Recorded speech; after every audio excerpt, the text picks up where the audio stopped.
আসসালামু আলাইকুম রহমতুল্লাহি ওবরকাতুহু। সম্মানিত দর্শক, জ্বালানি সংকটে বাংলাদেশ রীতিমতো তছনছ হতে চলেছে। অর্থনীতি, সমাজ, ব্যবসা-বাণিজ্য, রাষ্ট্রীয় উৎপাদন এবং জাতীয় উৎপাদন এবং সর্বোপরি মানুষের যে শৃঙ্খলা, সরকারের আত্মবিশ্বাস, জনগণের আত্মবিশ্বাস সবকিছু জ্বালানির সঙ্গে সম্পৃক্ত।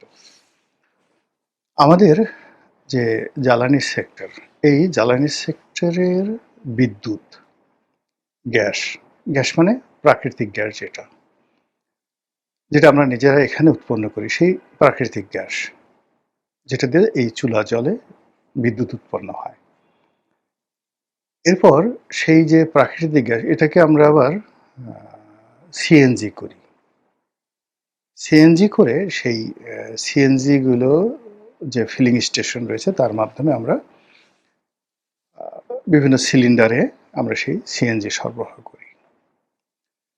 এটাকে আবার আওয়ামী লীগ সরকার সেই জ্বালানির যে অর্থাৎ বিদ্যুৎ, তেল, গ্যাস, এটার আবার আরেকটা জিনিস তারা শুরু করেছে, সেটা হলো এলএনজি। এলএনজির বাইরে আবার আরেকটা রয়েছে, সেটা হলো এলপিজি। এলপিজি এবং এলএনজি এই দুটো আওয়ামী লীগ সরকার নতুন আমাদের যে জ্বালানির যে ডাইভার্সিফিকেশন, সেই ডাইভার্সিফিকেশনে তারা বিকল্প হিসেবে এই দুটো সেক্টরকে তারা অন্তর্ভুক্ত করেছে। ফলে একটা সময় এই ঢাকা শহরে রান্না বাড়ার কাজে 100% যে প্রাকৃতিক গ্যাস যেটা আমাদের নিজস্ব ছিল, চুলা জ্বলত, সেটা মানে যাকে বলা হয় সেই প্রাকৃতিক গ্যাসের উপর নির্ভর করতে হতো, যেটা পরবর্তীতে এলএনজিতে রূপান্তরিত করা হলো। আর আমরা যে পেট্রোল, ডিজেল, অকটেন এগুলোর মাধ্যমে যে গাড়ি ঘোড়া চালাতাম, সেখানে আমরা ওই সিএনজি আমরা রূপান্তর করলাম। এটা সরকারের মাধ্যমে করা হলো। আচ্ছা, কিন্তু বিশ্বে এই জ্বালানির ভাইব্রেশনের কারণে, অবস্থার কারণে এবং অনেকগুলো রূপান্তর হওয়ার কারণে এখন এলএনজি এবং এলপিজি এই দুটো অপরিহার্য হয়ে যখন পড়লো, তখন শেখ হাসিনা সরকার এই এলএনজি এবং এলপিজিতে ব্যাপক বিনিয়োগ করে এই দুটো সেক্টর উন্মুক্ত করল। তাহলে আপনি চিন্তা করুন যে আমরা যে বায়োফুয়েল যেটাকে বলা হয়, সেখানে কেরোসিন তেল, ডিজেল, ফার্নেস অয়েল, তারপরে শেষে অকটেন, পেট্রোল, এইভাবে আমরা এগুলো দিয়ে আমরা গাড়ি ঘোড়া, মিল, কলকারখানা এগুলো সব চালাচ্ছি। এর সঙ্গে প্লেন চলছে জেট ফুয়েলের মাধ্যমে। আচ্ছা, আর প্রাকৃতিক গ্যাসে যে প্রতিষ্ঠানগুলো চলতো, মানে গ্যাস নির্ভর, যেমন জেনারেটর, বয়লার, বিভিন্ন বিশেষ করে শিল্প কলকারখানাগুলোতে এটা খুবই গুরুত্বপূর্ণ, প্রাকৃতিক ন্যাচারালি গ্যাস দেওয়া হয় না।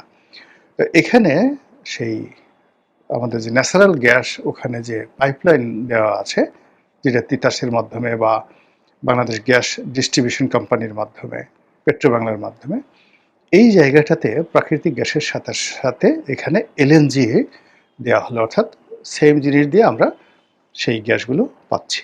অর্থাৎ আমাদের বাংলাদেশের প্রাকৃতিক গ্যাস আর একটা বিদেশ থেকে আমদানিকৃত এলএনজি। এই এলএনজি সরবরাহ করার জন্য দুটো টার্মিনাল আবার তৈরি করা হলো। এটা আওয়ামী লীগ তৈরি করা হয়েছে দুটো। একটি টার্মিনাল একটা মার্কিন কোম্পানিকে দেওয়া হয়, যে কোম্পানিতে এখন পিটার ডি হাস কাজ করছেন। আরেকটি এলএনজির যে টার্মিনাল, সেই টার্মিনালটি দেওয়া হয় সেই সামিট গ্রুপকে। এই দুটো এখন আছে। এর বাইরে এস আলমকে দেওয়া হয়েছিল, সালমানকে দেওয়া হয়েছিল, এরকম এগুলো চালু হয়েছে কি না আমি বলতে পারবো না। তো সব মিলিয়ে আওয়ামী লীগ যে জ্বালানি নিরাপত্তা গড়ে তুলেছিল, বেল্ট গড়ে তুলেছিল, সেটা আনইন্টারাপ্ট ছিল। অর্থাৎ আমাদের যা প্রয়োজন ছিল, বিদ্যুৎ প্রয়োজন ছিল ধরেন 18,000 মেগাওয়াট, তারা উৎপাদন করার ক্ষমতা দিয়ে গেছিল অ্যাটলিস্ট ধরেন 30,000 মেগাওয়াট। এরপর আমাদের প্রাকৃতিক গ্যাস, সিএনজি, এলএনজি, এলপিজি এগুলো বিদেশ থেকে এসে আমাদের প্রয়োজন মেটানোর জন্য যে ধরনের সিস্টেম থাকা দরকার, মোটামুটি একমাত্র প্রাকৃতিক গ্যাস এবং এলএনজির এই সরবরাহটা আওয়ামী লীগ 60% করতে পেরেছিল, 40% এখানে লোডশেডিং হতো, মানে ফ্যাক্টরিগুলো ঠিকমতো গ্যাস পেত না, ডাইং ফ্যাক্টরিগুলো, বিদ্যুৎ ফ্যাক্টরি মানে কারখানাগুলো, সার কারখানাগুলো ঠিকমতো পেত না। ওইটা এলএনজি মানে দুটো টার্মিনাল, এরকম যদি আরও 4-5টা টার্মিনাল নিয়োগ মানে তৈরি করা যেত তাহলে হয়তো এখানে শতভাগ সফলতা অর্জন করা যেত। কিন্তু তারপরে আওয়ামী লীগ জমানাতে বিদ্যুৎটা শতভাগ ছিল, তারপরে এলপিজির কোনো সমস্যা ছিল না, এলএনজির এবং প্রাকৃতিক গ্যাস, সেই প্রাকৃতিক গ্যাসের 60% তারা মোটামুটি সরবরাহ করতে পারতো। এই 60% কনজিউম দিয়ে আর বিদ্যুৎ দিয়ে মানে ইলেকট্রিসিটি দিয়ে এবং ডিজেল দিয়ে ইন্ডাস্ট্রিগুলো মোটামুটি চলে যাচ্ছিল। আওয়ামী লীগ সরকারের সময় শেষ দিকে এসে যে প্রবলেমটা হয়ে গেল সেটা হলো এই যে বিদ্যুতের যে সেক্টর, এই সেক্টরে প্রচুর সিস্টেম লস। সেই সিস্টেম লসের পরিমাণটা একজাক্টলি আমি এখানে বলতে পারবো না, but it's not less than 40,000 crore টাকা ইয়ারলি। আর এখানে ভর্তুকির পরিমাণও অলমোস্ট এই 40,000, অর্থাৎ অলমোস্ট 80,000, 80,000 কোটি টাকা ভর্তুকি এবং সিস্টেম লস। এখন সেই ভর্তুকিটা প্রথমত যারা বিদ্যুৎ উৎপন্ন করছে, এলএনজি সরবরাহ করছে, তাদের সাথে পেট্রোবাংলার চুক্তি, পেট্রোবাংলার সঙ্গে পিডিবির চুক্তি, পিডিবির সঙ্গে পল্লী বিদ্যুতের চুক্তি, আবার গ্রাহক পর্যায় থেকে সেগুলো কালেকশন করার পর সেগুলো আবার ভ্যাট হিসেবে সরকারকে পেমেন্ট করা, ট্যাক্স হিসেবে কাস্টমসকে পেমেন্ট করা, এই সব কিছুটা চক্রের মধ্যে দেখা গেল 80,000 কোটি টাকা বের হয়ে যেত। অর্থাৎ জনগণ দিত, কিন্তু জনগণ দেওয়ার পরে এই 80,000 কোটি টাকা সামহাও চুরি চামারি এখানে হয়ে যাচ্ছিল। তো এই চুরি চামারির সাথে সাথে আবার যেটা ছিল, এই মানে প্রতিষ্ঠানগুলো তৈরি করার জন্য বিশাল বিনিয়োগ, সরকারি বিনিয়োগ, বেসরকারি বিনিয়োগ এবং তার সাথে ব্যাংকগুলো তৈরি করেছে। ফলে এই পুরো জ্বালানি সেক্টরে আওয়ামী লীগ জমানাতে একটা হিউজ প্রবলেম তৈরি হয়েছিল এবং সেই প্রবলেমের কারণে সরকারের শেষ সময়টাতে এসে দেখা গেল যে বৈদেশিক ঋণ, আমদানি, এলসি করা এবং ব্যাংকিং প্রবলেমের কারণে এমন অবস্থা হয়ে গেল যে সোনালী ব্যাংক, জনতা ব্যাংক, অগ্রণী ব্যাংক পেট্রো বাংলার কোনো এলসি, ডিজেল, ফুয়েল এগুলো আমদানি করার জন্য তারা এলসি খুলতে পারছে না, সরকার টাকা দিতে পারছে না। আবার সরকার বাংলাদেশ ব্যাংক থেকে গ্যারান্টি দেওয়ার পরেও বিদেশের যে ব্যাংকগুলো, সেটা বাংলাদেশের এই ব্যাংকগুলোর এলসি তারা নিত না। এখানে 1% Standard Chartered Bank, Citi Bank, NA এদের মাধ্যমে সেই গ্যারান্টি দিতে হতো, থার্ড পার্টি গ্যারান্টি দিতে হতো।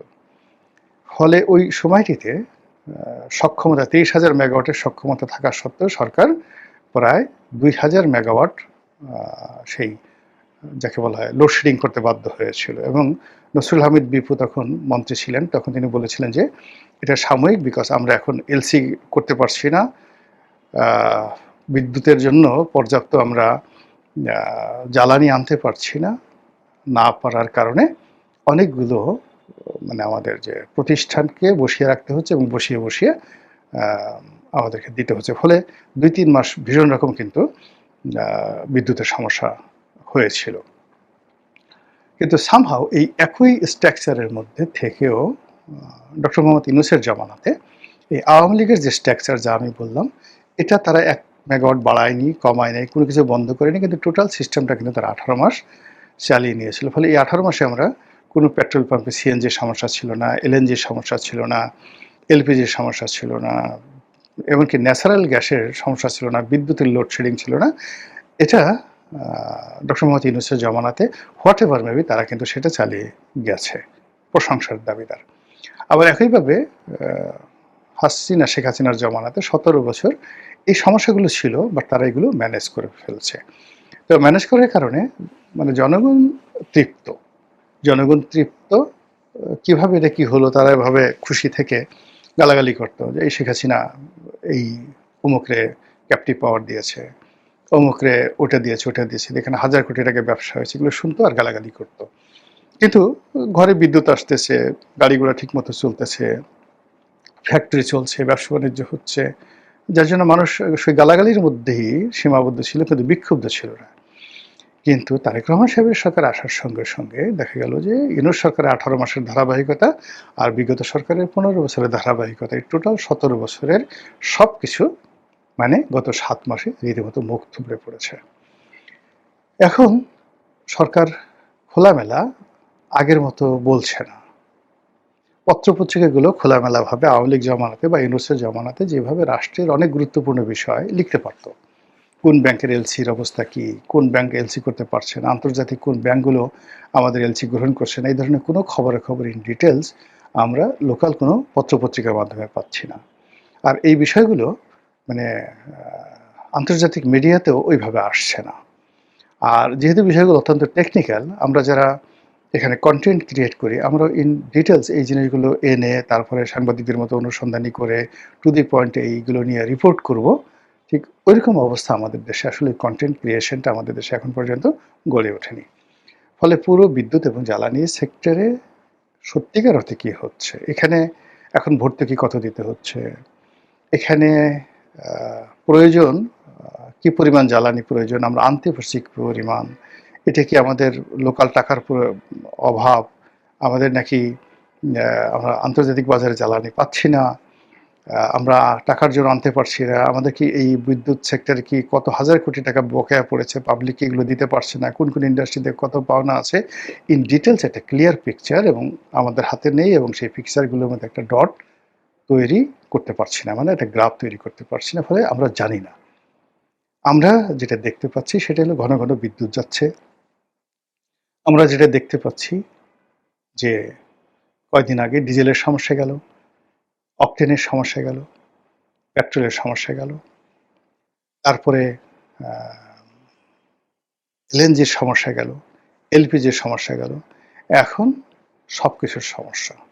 লোডশেডিং দিদারসে চলছে, এলপিজি টার্মিনাল একটা বন্ধ আছে, ফ্যাক্টরিগুলো গ্যাস পাচ্ছে না, সারাটা রাত মানে হাজার হাজার কর্মী নিয়ে কখন গ্যাস আসবে, মাল নিয়ে তখন ডাইং হবে, প্রিন্টিং হবে, বয়লার চলবে, স্টিম চলবে, টোটাল টেক্সটাইল সেক্টরটা বসে আছে এই সরকার আসার পর থেকেই।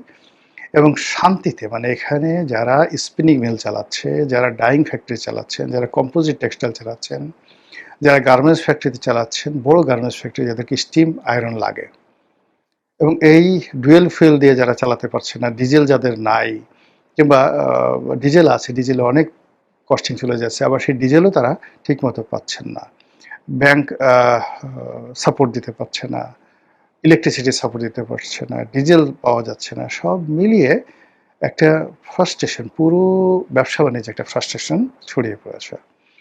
এর বাইরে যদি আপনি পরিবারগুলো ধরেন, এখন যে পরিবারগুলো গ্রামে থাকে, কেউ অসুস্থ, কেউ রুগী, কেউ হয়তো বৃদ্ধা, কেউ শিশু, নবজাতক, গ্রামাঞ্চলে হাসপাতাল আছে, ক্লিনিক আছে, প্যাথোলজি আছে, পুরো যে সিস্টেমটা আধুনিক সভ্যতার গড়ে উঠছে, যেখানে বিদ্যুৎ ছাড়া আসলে কোনো কিছু কল্পনা করা যায় না, এখন এই লোডশেডিংয়ের কারণে প্রায় সব জায়গাতেই সমস্যা এবং সব জায়গাতেই হতাশা ছড়িয়ে পড়েছে, এবং ক্রমশ মানুষ বিক্ষুব্ধ হয়ে উঠছে।